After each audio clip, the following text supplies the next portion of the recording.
Sveicieni! Ir otrdiena, 16. aprīlis, un šodien ir kāda īpaša saruna par tēmu bērni un nauda. Aicināšu studijā Ingu.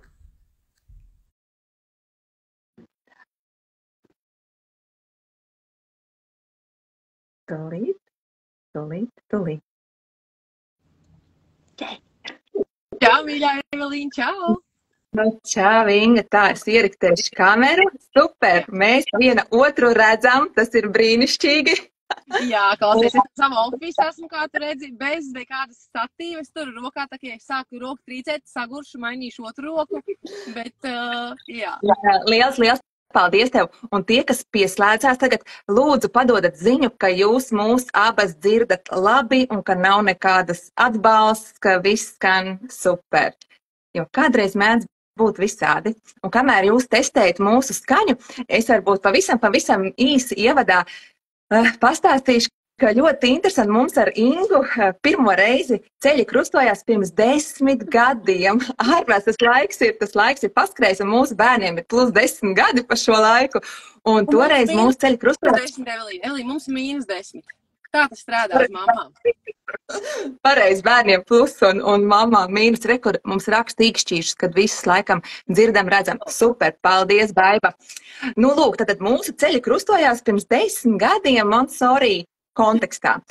Bet tagad, pēc 10 gadiem, mūsu ceļi krustojās naudas kontekstā. Man bija iespēja tevi satikt dzīvajā, Ventspils lekcijā. Es tev biju jau piesakojis pirms tam Instagramā un palasīju un paklausījos, ko tu māci, un tad man bija prieks tevi satikt dzīvē atkal pēc 10 gadiem. Un es ļoti pasakos, ka tu atradi šodien laiku savā aizņemtajā grafikā atnākt pie manis ciemos un pie tiem, kas mūs skatās un padalīties savās zināšanās par bērniem un naudu. Un varbūt, ka tu vari sākumā pavisam īsi pateikt, kas tad tu esi, ko tu dari, kāpēc tu tik labi to naudu, kā saka, pārzini? Nu, labi, zin kā, tas tāds ļoti jau skaļi teicam, bet pirmkārt, paldies, ka tu man paaicināji. Man arī milzīgs prieks, un domāju, par naudu un par bērniem, man liekas, nu, ja tā neesi tu, tad grūti atrast citu cilvēku, ar ko es gribētu runāt par naudas lietām un par bērniem un kopā ar tevi, jā, tas viens. Otrs, ko es daru, nu, es esmu arī personisko finanšu mentore, un es tās naudas lietas, ko es pati aizgūvu sen atpakaļ un ko esmu veiksmīgi dzīvē praktizējusi un darījusi, sāku apmācīt draugus un kolēģus un tam līdzīgi. Un soli pa solim radās Instagram konts. Un, ja man sākumā likās, kuram tas interesēs, jo par naudu neviens nerunā, par naudu runā tikai tie, kuriem, nezinu, kuri nav pa citu ko tēmu runāt, tas vispār nav sekli un nav interesanti un vispār par naudu nedrīkst runāt. Un tā bija man tāds uzskats, kas bija absolūti nepareizs, jo īstenībā, jo vairāk te ir tā kā to mežu, jo vairāk dziļākais mežā, jo vairāk koku. Un es redzu to, ka tā nauda ir nauda tikai no vienas puses šķaut nauda, bet nauda jau skar 90% mūsu citu dzīves sfēru. Un noignorēt, vienkārši sakot to, ka nauda nav svarīga, tik lielai lietai, es teiktu, būtu nepareizi. Nu, lūk, un tāpēc tu man paaicināji par bērniem, un par bērniem arī mīļa tēma. Man pašai 2 bērni tieši tādi sakit ir, ko es arī to visu redzu, kas notiek naudas lietās arī bērniem, bet ko es vienmēr arī saku, ka lielākais naudas influencers attiecībā uz bērniem nav skolotāji. Tie ir vecāki. Un tāpēc es vienmēr saku, ka grūti teikt to, ka kāpēc skolā to nemāca. No vienas puses, pat ja to skolā mācītu, bet bērns atnāk mājās un vecāki saka, tās ir muļķības, un kā mums pašiem tur nauda ir vai nav, tas bērns ticētu vairāk vecākiem. Vismaz līdz kaut kādam vecumam 10, 11 gadi. Un tāpēc mans uzskats ir, ka es mācu vecākus, es pati mainos, pati kļūstu kā vecāks savādāks attiecībā ar naudu, un no tā arī mani bērni iegūs. Bet ja es pati mācīšu kaut ko, kam es pati neticu, pati nepraktizēju, tas bērns neticēs. Paldies tev! Tu varbūt nebrīnies, ja es ik pa laikam nolaižu acis kaut kur, jo man ir sarakstīti jautājumi, lai es neaizmirstu.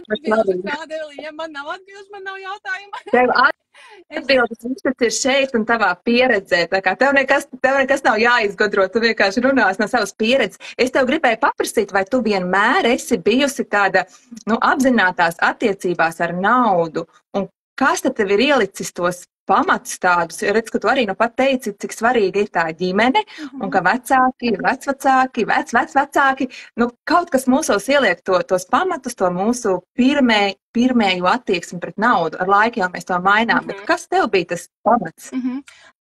Zini kā, es teiktu, man labā ziņa tāda, ka man pārlieku daudz nesačakarēja ar naudu. Un tas jau ir daudz, ka man neielika kaut kāds tāds ļoti, ļoti smagus, grūtus uzskats par naudu vai kaut kāda liela, kaut kāda nelabvēlīga pieredze, kas man ļoti traucētu. Tas man bija liels tāds handikaps, ka man tas nav bijis. Plus man bija ļoti, ļoti gudra omīte, vecmāmiņa, un tie, kas jau man seko, un zini, to noteikti pamanīs, es stāstīju arī vairāk kārt par viņu, arī mums arī Ventspilī minēju, viņi man pāris lietas iemācīja ļoti, ļoti tādas, nu, it kā, un sāka roktrīcēt. It kā tādas vispārīgas, bet tādas no vienas puses tādas fundamentālos pamatus. Un kā piemēram viens no tiem, kas man ļoti aizķēries prātā, ka nav neviena dzīvē situācija, kur naudas esamība padarītu situāciju grūtāku. Nu nav. Un es domāju, un es biju ieliks laikā to arī Instagramā, un viens man rakstīja sekotājs, ka nē, ka tā nav. Es teicu, ok, lūdzu apgāž šo uzskatu, pasaka man kaut vienu pieredzi, kur tiešām naudas esamība padarītu šo situāciju grūtāku. Tāds nav. Tā bija numur 1, un kas man ļoti palīdzēja. Tad pie tā arī, ko arī manam mācīja, ka vienmēr pie sevis jābūt naudai. Jo, ja nauda nav, tev nav īstenībā arī iespēja. Tev nav izvēle, tev jāsako to, ko tev dzīve atmet, dzīve dod, bet ja tev ir sava nauda, tu vari atkal jau kaut ko vairāk domāt, kaut ko saprast, kāds risinājums 1, risinājums 2. Un tad, jā, vairāk bija šādi, nu, es teiktu, brīnišķīgi piemēri, un arī mana vecā mamma ar veco tēvu ar visu to, ka viņi dzīvojuši kara laikā, viņi savā ziņā dzīvoja pēc šiem principiem. Un numur 3, ko viņi man teica, ka atrodi lietu vai atrodi kaut kādas, jebko, ka ir forši, ka tev kaut kas pieder, par ko citi cilvēki maksā tev. Un es sāku domāt, ka nevienmēr tas ir tikai īpašums, iespējams tās tavas zināšanas, iespējams tas, ar ko tu vari kaut ko dot sabiedrībai, kaut kas tāds, kas ir, man liekas, tas dod to īsto, gan to pašvērtējumu, gan to ticību sev, ka visam pārējiem, ka īstenībā, ka es kaut ko spēju atrisināt. Tāpēc es teiktu, ka tās vairāk mazu komponentu kopumā, tā man tikko noskatījās, tu kaut ko izdarīji telefonam, un es dzirdu atbalstu. Kaut ko mainīju telefonā? Pagaidi. Tad, kad tu runā, es uzlieku sev mikrofonu, lai es tā kā netraucēju tavai skaņai. Un kad es lūdzu, ka tu varētu dot man vārdu, es ieslēdzu mikrofonu. Es tev došu īstenībā tā īstenībā arī vārdu, tā kā, jā, droši. Nu, klausies, un tad es gribētu novēlēt visiem mūsu klausītājiem, lai jūs kļūstat par tādiem opapiem un omamām, tā kā bija tava ome, kas iedeva ļoti, ļoti vērtīgs padoms. Paldies tev. Un es tev gribu prasīt, tad, nu, ar ko tad, lai mēs sākam, un kad, lai mēs sākam saviem bērniem mācīt jau kaut ko tā apzināt par naudu, jo viņi, protams, mūs vēro un viņi redz, vai es tur norēķinos ar pulksteni, vai ar telefonu, vai ar karti, vai ar skaidru naudu, kaut ko jau viņi to visu uzsūc, un viņi redz, kā mēs izvēlamies preces, un vai mēs ejam ar sarakstu, vai bez sarakstu uz veikalu, ko jau viņi visi būs uzsūkuši. Bet, jā, kurā brīdī tad tā kā sāk tā, nu, zini, nauda kokos neaug, slavenais teikums, jā. Vai ko bērni arī daudz paņēmuši līdzi. Bet jā, ko tu teiktu, kad sākt un ar ko? Zini, kā es teiktu to, ka parasti cilvēki domā, ka jāsāk ir vēlāk. Un īstenībā atbildi ir otrādi, ir jāsāk agrāk. Tas vecums 3-4 gadi, 3-4 ir pilnīgi labs laiks, kad bērnam var sākt stāstīt īstenībā, ka mēs uz veikalu neaizējam, nepieņemam groziņā, mums nav kaut kāda mistiska, kaut kāda buri nūjiņa vai kartiņa, ko mēs norēķinamies, ka īstenībā tur tāds apburtais tāds aplītis, ka tas, kas mums pieder, mēs varam veikt to norēķinu, mēs samaksājam, un to savukārt, tā kā Montessori labi arī zini, ka kas Montessori no konkrētā uz abstrakto. Tieši tāpēc bērniem patīk šīs rotais, kur izgriežam tās naudas zīmītes, 5, 7, 3 eiro, izspēlējam veikalu, izdzīvojam situāciju, ka makā vairāk nav nauda, ja spēlējam tur šo spēlē tiem veikaliem. Nevis klāt kaut ko piezīmēm, tad mēs sakam, ok, ja pietrūkst, kā varam dabūt klāt jaunu klāt. Tas ir pats saukums. Tajā pašā 3, 4, 5 gadu vecumā ļoti, ļoti svarīga lieta, ko varam bērnam mācīt, ir par atliktajām vēlmēm. Ja pa angļu sauc delay gratification. Un ja es drīz visam īsti, visticamāk zinās to leģendāro, man liekas, 25 vai plus gadu veco eksperimentu ar maršmalowiem. Tu zini viņu.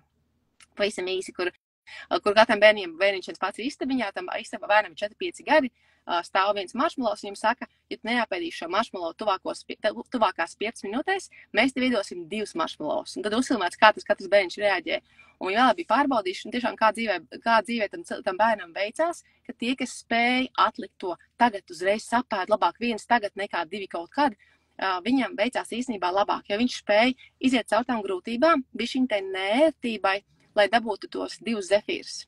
Bet Evelīna, zini, bija turpinājums šim eksperimentam.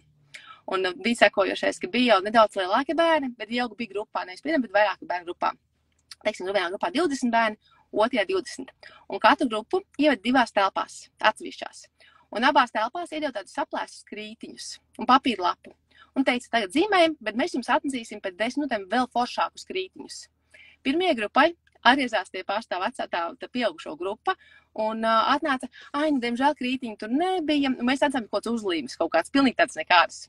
Otrai grupai atnes jau labākus krītiņus. Un atkal to pašu tekstu saka uz priekšu. Turpina zīmēt, bet mēs jums atnesīsim pēc 10 minūtēm vēl labākus kaut kādus zīmuļus un flomasterus.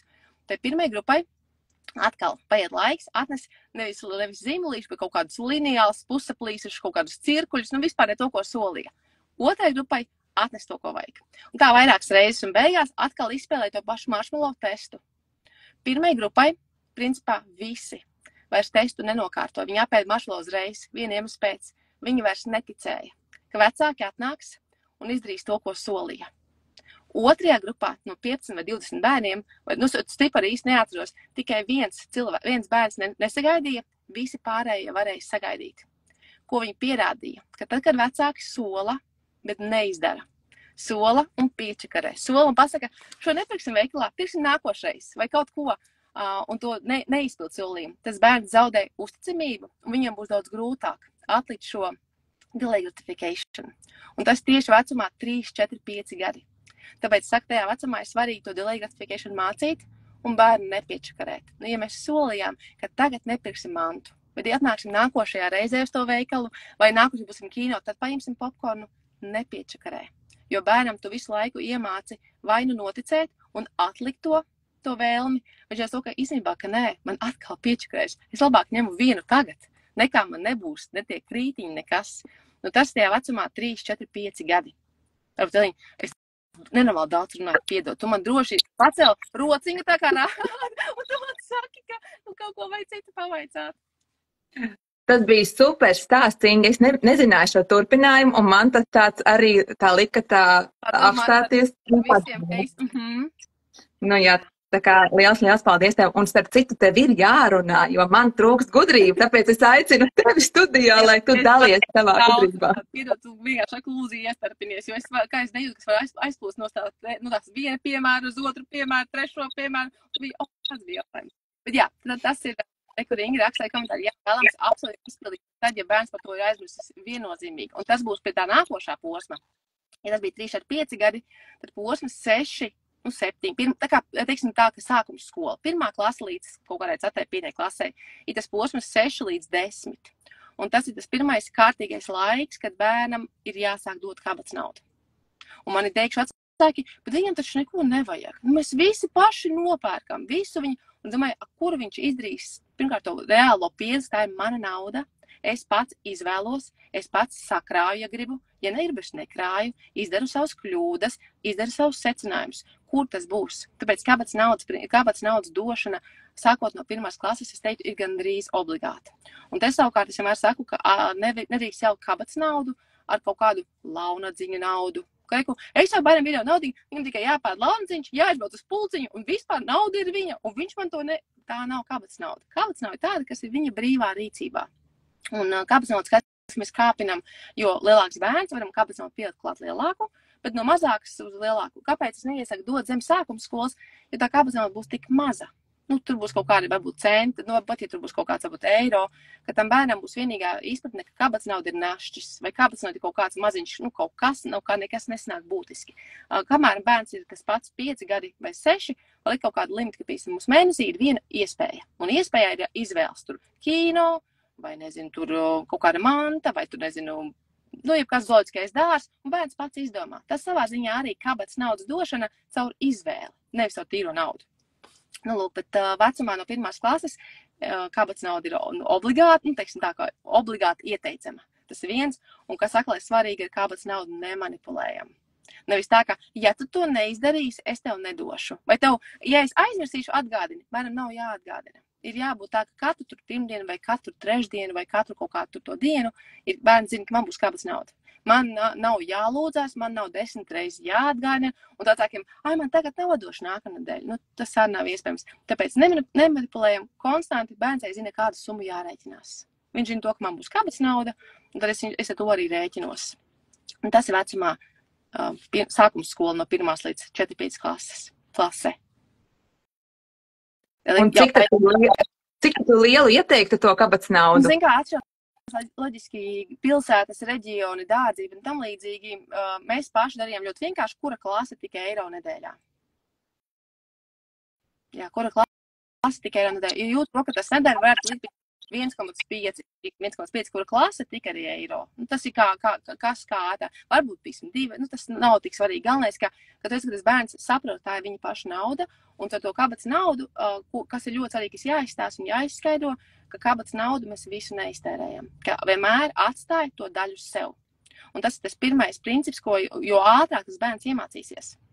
Jo vieglāk viņam būs nākotnē, ka viņam būs arī alga un savi brīvāki līdzekļi, kad nedzīvos no algas līdz algai.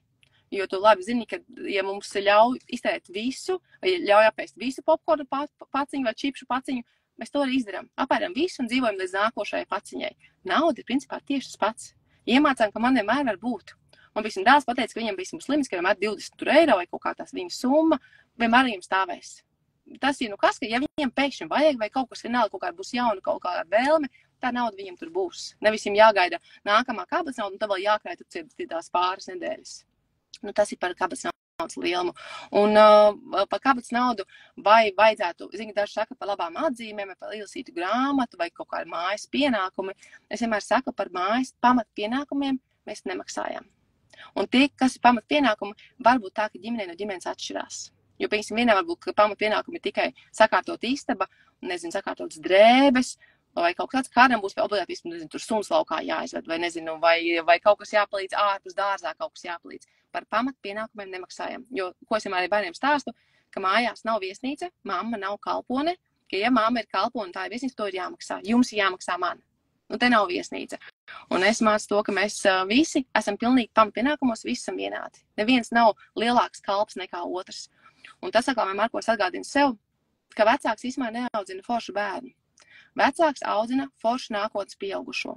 Agri vai vēl tas dēls būs kādam vīrs, tā meita būs kādam meita, un viņi audzinās nākošo paudzi. Kaut katram bērnam ir jāiemācās, ka pēc manis nevienam nav jāvāc. Un tev var būt mājkalpotāji mājās, ka palīdz uzkopt, bet tās tavas zeķes no zemes ir jāapcer tev pašam.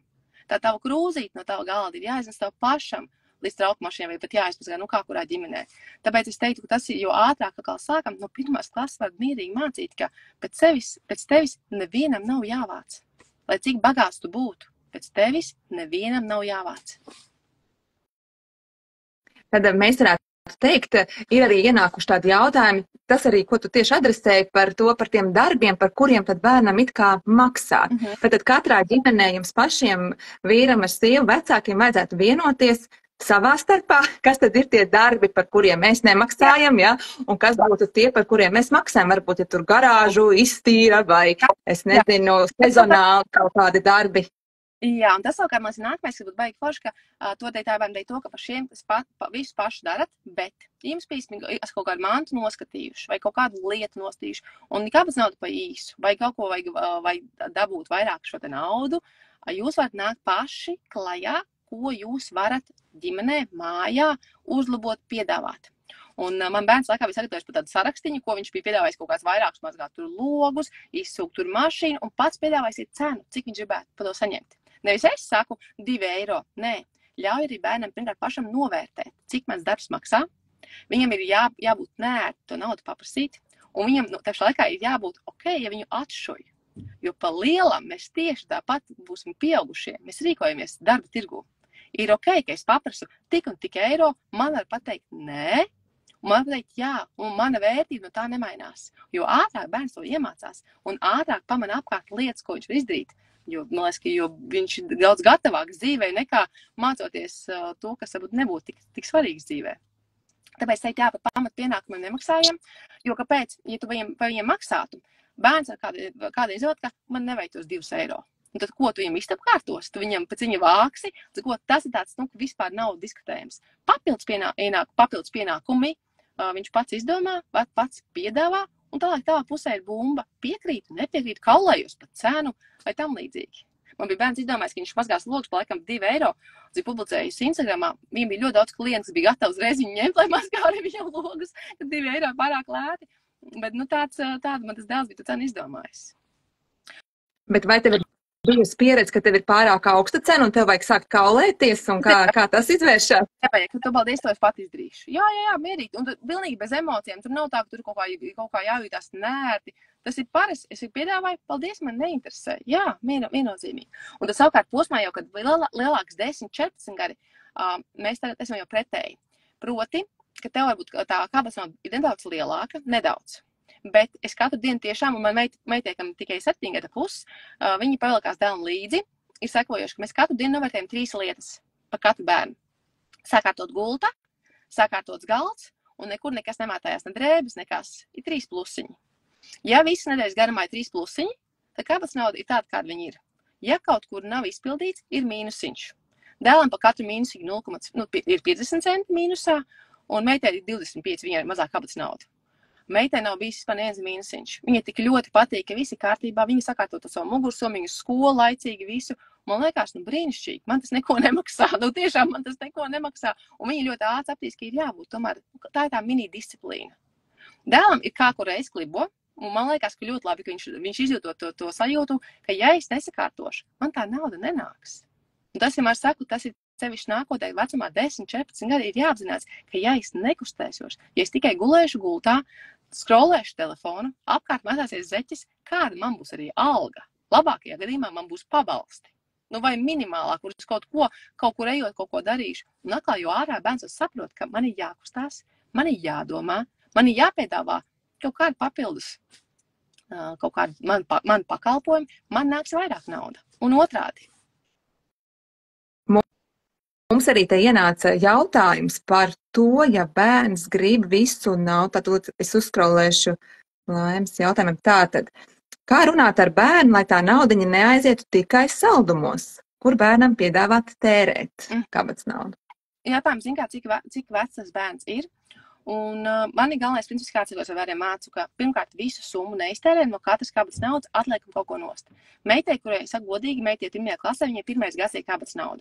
Viņai vēl tas neiet, un tas ir arī pilnīgi normāli mums pieaugušajiem. Mēs kādu mēnesi labi izdzīvojam, kādu mēnesi mēs noraujamies, bērnam tie ir saldumi, varbūt mums ir, grāmatas, kleitas, vienalga kas, ir pilnīgi normāli, ka bērnam tas nebūs visu laiku. Iemācījos 1. klasē un visu mūžu dzīvošu bez kļūdām, taču visu laiku būs dzīves testi.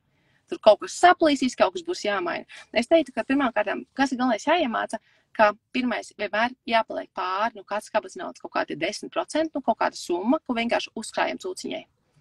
Un kas ir ļoti svarīgi, tādā vecumā, tas pats 6, 7, 8 uz augšu gadi, ka bērnam jāstāsta par iespēju cenu. Pasties, tev 3 mēnešu laikā kabatas naudas, tur bija nezinu cik, 30 eiro. Par 30 eiro tu varēji nopirkt kaut kāds končas, visas apēdi, nekas nepalika. Ko tu varēji vēl par 30 eiro izdarīt? Labi, nopirkt mīļāko tur kaut kā tur to Lego vai kaut ko tādu, ka viņš saredz tā pati nauda, man varēja nest vēl kaut ko citu. Un tas, es teiktu, arī ļoti svarīgi. Un trešais nāk tā paša delay gratification. Tas saldums uzreiz ir uzreiz gratification. Uzreiz man tas gatumiņš, tur nav nekāda pagaidīšana. Bet tas novērst, ka bērni atšķirās, ir kuriem vieglāk padodās kaut kāda krāšana un visu neiztērēšana, un ir tāda, kas ir tiešām, kam gribās uzreiz to. Es liktu saka atlikt. Un ja tas bērniņš, kam uzreiz gribās to saldumiņu, tad viņam vēl jau vairāk, ja kaut kāda manta ir noskatīta, pat ja ieiet veikalā, nepērk uzreiz. Mēs pasakām, ka atradīsim šo pašu mantu internetā, pagaidām nedēļu, atliekam to vēlmu uzreiz. Klausoties tevī, man radās jautājums, vai jūsu ģimenē ir tāda lieta, kā, es nezinu, finanšu sapulces ar bērniem, piemēram, reizi nedēļā, sestdienas rītā pie brokastīm ir arī 15 minūšu, kā saka, finanšu sarunas. Ir kaut kas jums tāds? Vai? Mums nav apzinātīgs ieplānot, bet, zinu, Rockefellers tā darīja saviem bērniem. Rockefellers, tas bagātākais savā laikā, viņiem bija laikam 3-4 bērni, un viņi taisīja savā laikā katru tur svētdienas vakar to savu sapulci. Mums sapulces nav, bet mums ir regulāri sapulci iz dzīves. Mēs arī esam bērni, esam no matemātikas, tā bija laikam svētdiena, un šonīt kaut ārā smuku mašīnu, kaut ko sākām par mašīnu, tas ir teica, ok, dieliņi, mašīna maksā tik un tik tos tūkstošus, kāda vēl opcija, kā tu to naudu iztērēt. Un tā ziņā, ka tu vari visu laiku bērns pamani dzīvē, nevis teorijā, ko tu darīt savādāk, bet dzīvē. Un tad mēs tikai caur tādiem piemēriem, paraugiem, viņš arī redz un saprot to visu, ko mēs darām vai ko nedaram. Bet skaidrs, ka tas vienmēr taisnība. Ja jūs paši to praktizējat, tam bērnam daudz vieglāk tas aizies. Vai vismaz kaut kur paliks zemapziņā, ka tā var darīt. Ja jūs to paši nepraktizējat, ja paši iet veikalā un pie kases vēl kaut ko iemet, vēl kaut ko impulsīvu, tad kāpēc mēs bērnu audzinām, ka bērns vēlas tieši to pašu? Viņš jau kopē mūs. Es gribēju tev paprasīt tādu jautājumu, ka kādreiz ir dzirdēti, redzēt kaut kur tādi vairāk slaveni cilvēku pieredzes, ka tad ir bagāti vecāki, viņiem ir bērni, un tad tie bērni manto šo bagātību un kaut kādā veidā visu iztērē un pazaudē, un beigās ir plika un nabaga, un tad jautājums, kā tad tā, ja viņiem bija vecāki, kas liekas tā kā pratatās to finanšu pratību, bet kurā brīdī tur kaut kas ir nogājis greizi? Zini, kā es atkal teiktu, līdzīgi no otra kā teikuma, ko saka, ka tas vien, kā tu iedod bērnam naudu, nenozīmē, ka tu viņam iemācīji finanšu pratību. Naudas došana nav vienādības zīme ar finanšu pratību. Tā ir tikai naudas došana. Tas ir viens. Otrs, es lasīju statistiku, ka īstenībā pirmā paudze parasti nopelna tos miljonus, otrā paudze plus mīnus noturās, bet bišķiņ samazina, tad trešā viss nodzīvojas nos un atkal sākās jauna paudze. Bet es vienmēr ko sev atgādinu, es negribu, ka man kalpo šādi piemēri, kā paraugs, kad tā nav vērts censties, nav vērts kaut ko darīt. Tāpēc, kam es ticu īstenībā, ka darbs ir svarīgi, ka es ticu, ka tam bērnam ir jāiemāca, ka nebūs, lai cik būtu naudas, aiz tevis neviens neko nenovāks, tev pašam arī jākustina kājas un dibens un vispārējais un jādarās, un tad, man liekas, viss būs kārtībā. Tas pats Rockefellers, viņš bija nenormāli turīgs, viņam bija 3 bērni, zinu, ko viņš izdarīja, viņš nopirka 1 riteni uz 3. Nebija katram savs, lai iemācās dalīties, lai iemācās pagaidīt, lai iemācās sarunāt. Varēja tādā veidā, tur jāskatās. Es teiktu, ka tur nekad nebūs viens likums vai viena taisnība, kas vienmēr derēs. Tad būtu pārāk vienkārši. Tā ar bērniem tīpaši, ir jāstāsta, kas jums der, kas ne, kas buksē, kas ne, un pirmkārt, kas mums pašiem buksē kā pieaugušiem, kur mēs paši noraujamies, kur mēs paši absolūti neizdarām, vai sakām vienu, daram kaut ko citu, jo ar naudu nedara, klausies, ko es saku, bet nesties, ko es daru. Bērns skatās to, ko mēs daram. Reku Baiba paspēja uzrakstīt jautājumu, nedzirdēja sākumu, vai Evelīna dod saviem bērniem kabatas naudu. Es ceru, ka man neuzdos tādu jautājumu, kas ir interesanti. Mūsu ģimenē bērniem nav vēl kabatas nauda.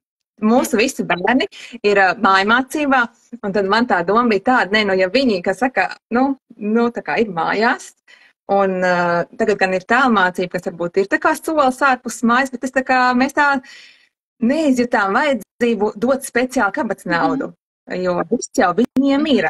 Un kas ir interesanti, ka to kabatas naudu vai nosacīta nauda viņiem uzrodās no dāvanām, no almēm, no tā kā vecvecāku ģimenēm, un tad viņi ar to ir iemācījušies operēt. Un arī, kas liekas feini, ka tie lielie bērni jau domā, kur to naudu dabūt, vecāki tā kā regulāri man neizsniedz, tad kur viņi dabūt? Un tad lielais bērns, kuram ir 16, ir jau pamanījies vairākus simtus pēdējo gadu laikā arī nopelnīt. Un man tas liekas, baigi forši. Bet, protams, es tagad pēc mūsu sarunas, un pēc Baibas jautājumu, laikam mums būs jāsasauc kādu sapuli, jo man ļoti patika, Inga, tas tavs piemērs, ko tu stāstīji, Tātad, kur tu zini stāstu, ka arī ģimenē nebija kabatas nauda bērnam un likās, ka viņam nevajag, bet tad iedeva.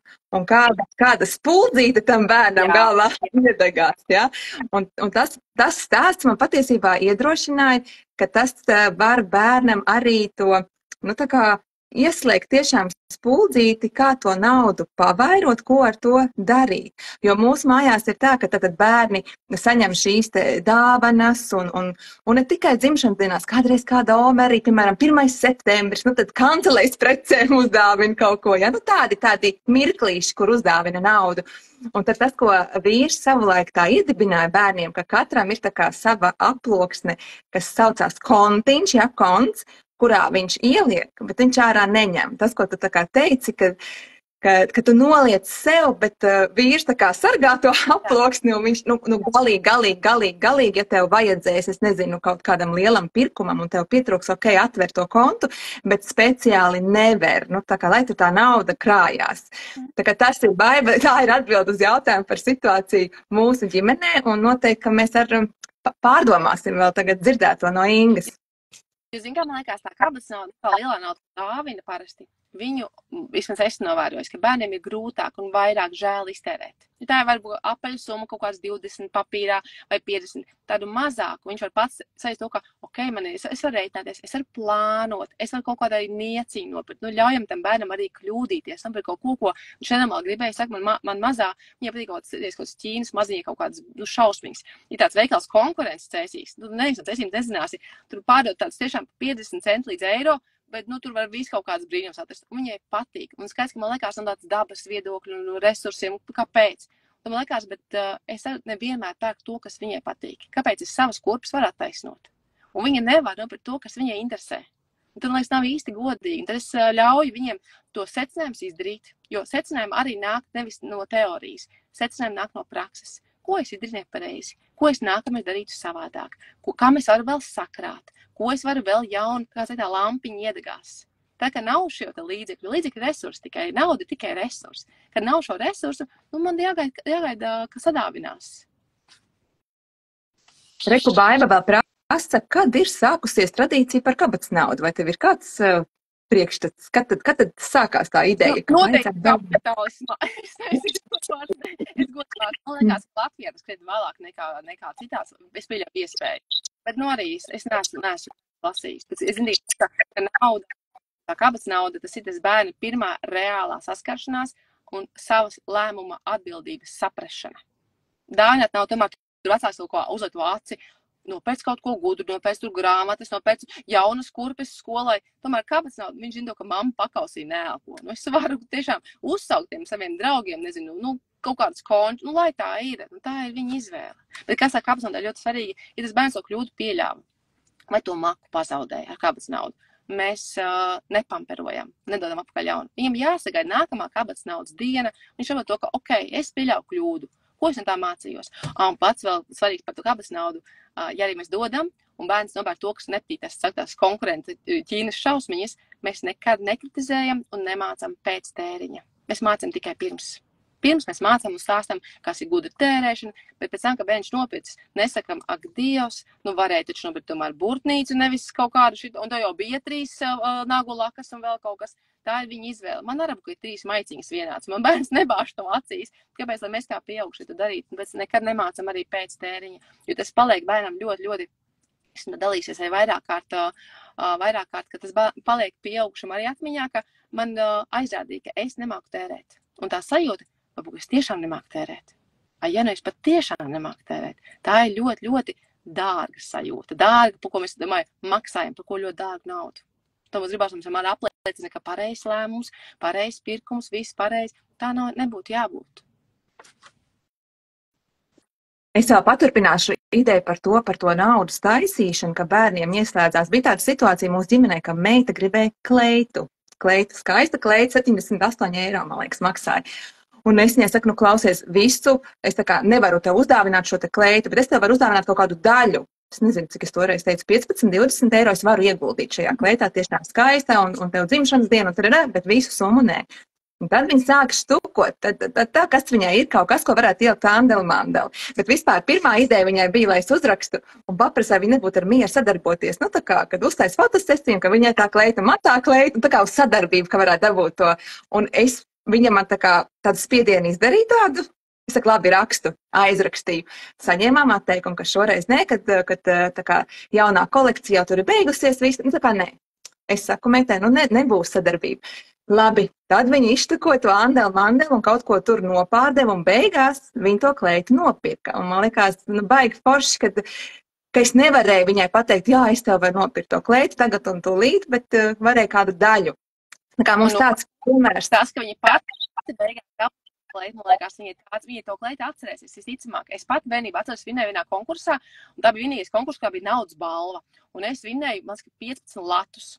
Un es nenormāli savā istabā, man bija sava istaba, es baigais buržuis, man bija sava istaba, un es varēju savā istabā telefonu ar podziņām. Bet, nu, tas reāli stacionārs telefons, un man par tiem 5 latiem sanāca. Es kā tagad, tas bija pirms cik gadiem, nu, ļoti daudz, bet tā sajūta ir pilnīgi cita. Nekā, ja man to telefonu uzdāvinātu, man to telefonu kaut kā, nu, nezinu, dāvināts naudas, bet to, ka tu pats kaut kādu savu darbību esi radījis. Un tas otrs, ko tu teici par to, ka tu pieliec klāt, tas arī forši, kā tu vari to delay, to marshmallow principu dzīvē ieviest. Ok, kleita maksā 80 eiro, es tev 30 iedošu, tad, kad tev būs 50 eiro vai 40 eiro, es tev otru pusi pielikšu. Tam bērnam, man liekas, tas ceļš daudz vieglāk noejams, nekā bladās tur 80 vai cik eiro jāmaksā.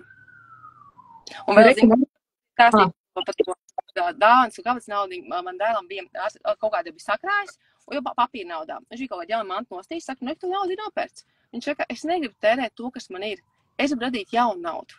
Man liekas, vesela virkne pieaugušo. Viņš saka, jo iztērēt ir viegli. Man liekas, nu, kaut kas tiek darīts pareizi. Skaidrs, ka viņš ir paklups un būs nepareizi lēmumi, būs sasteigti lēmumi, vēl kaut kas. Bet tas tā apziņa, ka to, kas jau man ir, un to iztērēt, tas ir ļoti viegli. To, ja nu kas, es izdarīšu pašās beigās. Bet sākumā es atradīšu veidu, kā dabūt jaunu naudu. Un tas, man liekas, brīnišķīgs tāds prasme, resursu prasme. Tā, man sāk roku. Klau Inga, kur ienāca jautājums bērns un viņa maksājuma karte, kurā periodā un kā viņu būtu vērts iepazīstināt ar šādu iespēju? Labi, ļoti forši jautājums, ko es arī mēdzu ik pa laikam apskatīt. Es teiktu tā, ka līdz vecumam atkal 10, 11, 12 gadi bērns nav gatavs kartei. Lai cik būtu forši, ka ir karte, kāpēc bērnam patīk karte mazākā vecumā? 2 iemesli pēc.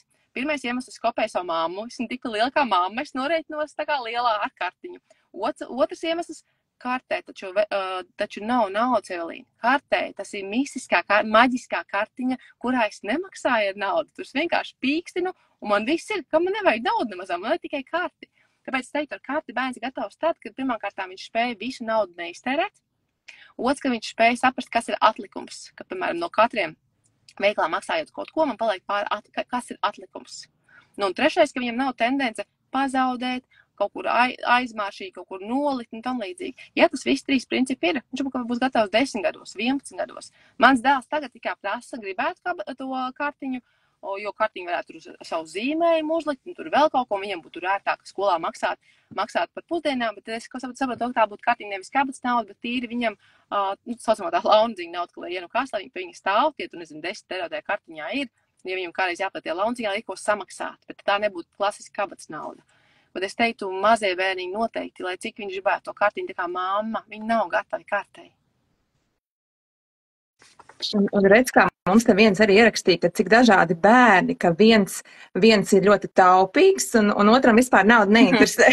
Tas ir dažādi varbūt, jā. Un, zin kā, tas ir tas pats, ko es novērstu arī pieaugušajiem, tā ka mēs, savā laikā, kad es ņēmu privātu klientus coachingā, mēs sākumā izējām caurī, kas no bērnības pārņems vecāki, mamma, tētis un kā tur māsa vai brāļi tam līdzīgi. Un skaidrs, ka varbūt tā, ka viens ir taupītājs, vairāk taupītāks, otrs atkal vairāk es tā kā tērē, jo bieži vien kas, ko es sākumā teicu, kāpēc vecāki lielākais influencers uz naudu. Līdz 10, 11 gadi bērnam nav analītiskās spējas. Viņš nespēja izšķirt pareizi, nepareizi, arī kaut kādi secinājumi loģiskie. Viņš to, ko redz, tā ir taisnība. Tas ir absolūti tā ir. Pēc tam, ja viņš sāka saprast, klausies īstenībā, ka tas var tādas sekas, tas dod tādas sekas, ir jau tas analītiskais prāts. Un tad savukārt ir bērni, vai kas jau ļoti ātri apzinās to, ka es tā negribu, vai es darīšu tieši savādāk, vai jau vēlāk to maina. Bet skaidrs arī bērnība, arī kamēr maziņš bērniņš, kāds bērniņš no mantām viegli šķirās, kāds grūti šķirās. Nu, ir kaut kāda maza, kaut kā ar ko atšķirās. Taču pēc tam jau pēc tiem 11 gadiem, tur jau var redzēt to, kas ir kādā vidē, kāds ir nācis. Un tas nevienmēr saka, ka daudz ir par tīri turīgumu, bet par to, kāda bijuši naudas uzskati, naudas prasmes, naudas pratība mājās. Paldies tev, un es te redzu arī foršus piemērus rakstu, ka ir uztaisīta krājkasīta, meita grib skūteri, un tad met tur iekšā 4 gadi meitai, ja, un tad kopīgi mamma arī palīdz. Nu super, lai jums izdodās tik līdz skūterim, tā es izēju cauri, vai vēl kādi jautājumi, pašreiz nav, mēs jau arī tuvojamies noslēgumam, un es tev gribēju, reku ienāc, kāda bija Ingai bērnības pieredze ar naudu un kā tas ietekmēs? Zini, Baiba, mēs par šito pašā sākumā parunājām ar Ingu par Omes ietekmi un par 3 atziņām. Tā kā, tad, kad es publicēšu, tad būs iespēja noskatīties sākumu. Bet es tev gribēju paprasīt šādu jautājumu, ar ko, es domāju, saskars daudzas ģimenes Latvijā, kad tad darbs ir tāds, kāds tas ir, ienākumi ir tik, cik tie ir, ja nu vien tu neesi kaut kāds pašnodarbinātais brīvmākslinieks un tev kāds maksā algu. Un ir īra jāmaksā, kredīti jāmaksā, visa inflācija. Un gribās bērnam varbūt bieži vien pateikt, bet mums nav naudas. Mēs nevaram to, mums nav naudas. Un tas, ko tu teici arī, ja mēs bērnībā esam dzirdējuši, nu kā tu tērē naudu, tu nemāk tērēt naudu, tas mums tā kā ir tas blueprints, tas vārds, bet mums kaut kur tas tā iegravējās smadzenēs, un mēs to pieņemam kā savu identitāti. Un tagad ir jautājums, kā mums kā vecākiem, nu tiešām ir dažādi posmi dzīvē, un ir, kad ir jāsaspiežās, ir, kad tu vari bišķiņ platāk, bet kā citiem vārdiem pateikt, bet mums nav naudas, mēs to nevaram pašreiz atļauties. Arī ļoti forši. Kā teicu, svarīgi, cik ir bērna vecums, tas ir viens, bet otrs, ko es novērēju, ka bērns īstenībā ne tikai uz teikumu aizsarās, bet arī uz kontekstu. Es pat vien kā piemēru, ka savā laikā es šo bijām slēpot, un es varēmies stāstot, ka pīsma Austrijā maksā tur slēpošana cilvēkam, es tā tagad rupšētnotīs var visu braukšanu, visu, tur pīsma 500 eiro. Amerikā zem 1000 eiro neviena trase nebūs. Un tad godīgi pateikt, ka 1000 eiro ir dārgi pret šiem 500 eiro. Viens pats teikums, tas ir dārgi, nav konteksta. Tas var palikt to domu, ka ok, dārgi, mēs nevaram atļauties, nav naudas. Bērniem arī vajag kontekstu. Jo konteksts pasaka to, uz ko mēs ejam, uz ko mēs virzamies. Ko es vienmēr saku, nevis to, ka tur, ja ir dārgi, es dodu kontekstu. Ja es teiktu, mums nav naudas, nesaku nekad. Tad es saku, vai nu šis nav mūsu prioritāte, šis nav mūsu plāns, vai otrs, kā mēs šo naudu varam savādāk iztērēt. Un tas skaidrs, ka ir kaut kā tiešām loriņi, Ķīnas loriņi, kur saka, es nekad nemaksāšu 100 eiro. Ja, pats izdomā, ja gribi nopelnīt, pats izdomā un pēc, bet es tādu jāteikam, kā nevaram atļauties, un mums nav naudas, tie ir ankuri. Jo šie teikumi neiedod to spuldzīti. Viņi tev vienkārši nogremdē. Tev jādod tādi teikumi, kas ir dot spuldzīti. Un tad atkal trešais, ja zini to, ka tu tiešām nekad nepirksi to mantu, atceries pa saplāstiem krītiņiem. Nedod bērnam cerību, ka tu citā reizītē šo lietu nopirksi. Tad labāk pasaka godīgi, ka es tiešām šo lietu neatbalstu, man liekas, tā nav tās naudas vērta, taču, ja tu gribi, tu vari izdomāt, nopelnīt, radīt un pēc tam atnost, es akceptēšu tavu izvēli. Bet es to, tādu griezam, tas ir variants. Bet jā, saplāstie krītiņi ļoti, ļoti svarīgi, tad, kad mēs gribam atlikt šo sarunu uz vēlāku laiku.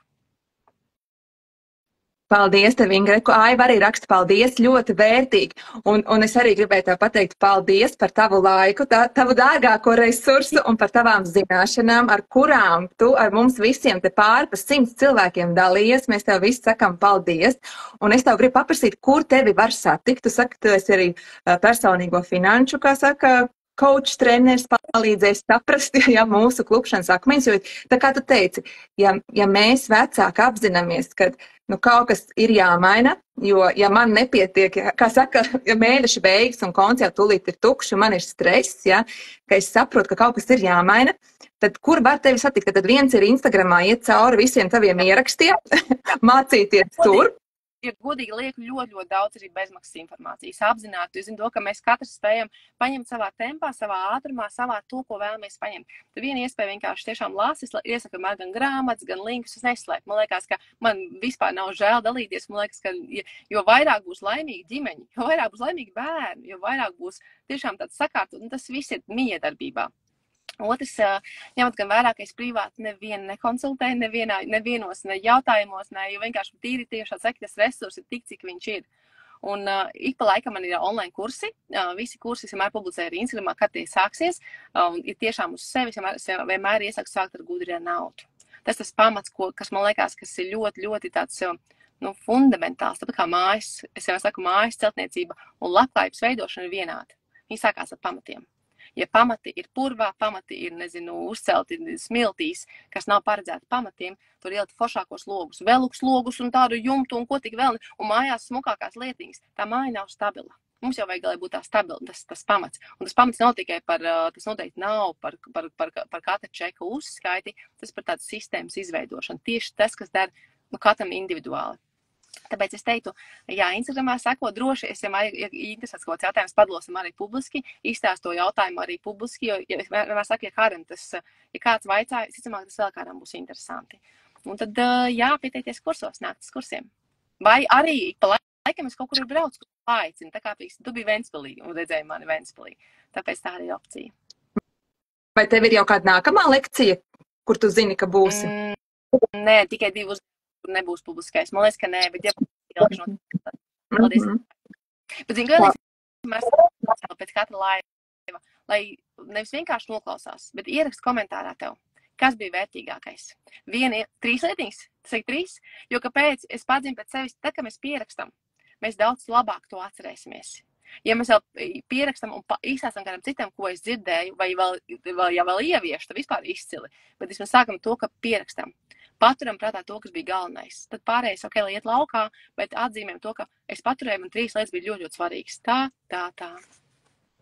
Un pēc tavas lekcijas Ventspilīs atbraucu mājās, es pa ceļam vīram atstāstīju savas svarīgākās atziņas, un man vēl bija zūms ar ģimeni, ar maniem vecākiem.